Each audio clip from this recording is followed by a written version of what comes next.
வணக்கம். இன்றைக்கி என்ன சமையல்னு பார்க்கலாம் வாங்கம்மா. எப்பயும் போல் தூய மல்லி அரிசி சாதம் சூடாக ஜோராக வடித்து வச்சுருக்கோம். அதில் ஒரு 2 கரண்டி தட்டில் வச்சுக்கலாம்.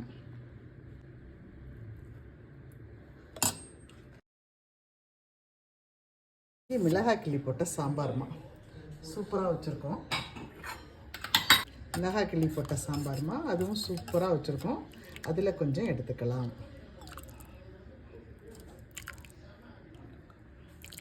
ரொம்ப சுவையாக டேஸ்ட்டாக நல்லா இருக்குமா. அதில் கொஞ்சம் வச்சுக்கலாம். அடுத்து மிளகு ரசம், அதுவும் ரொம்ப அருமையாக சூடாக வச்சுருக்கோமா. இங்கெல்லாம் நல்ல மழைமா, இந்த சூடான உணவு நல்லாயிருக்கும். அது கொஞ்சம் வச்சுக்கலாம்.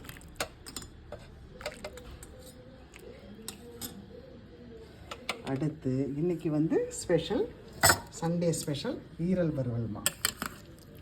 அதில் கொஞ்சம் எடுத்து வச்சுக்கலாம். ஜோராக வறுத்துருக்கோம். ஈரலும் சவுரொட்டியும் போட்டு வறுத்துருக்குறோமா. ரொம்ப அருமையாக வந்திருக்கு, நல்லாயிருக்கு. அதில் கொஞ்சம் வச்சுக்கலாம்.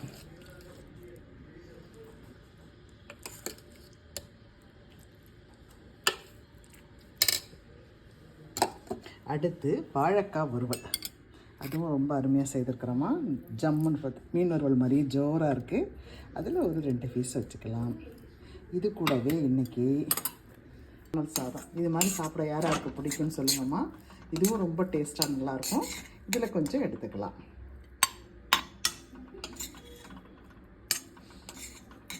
இதுவும் சூப்பராக இருக்குமா. இதில் கொஞ்சம் எடுத்துக்கலாம்.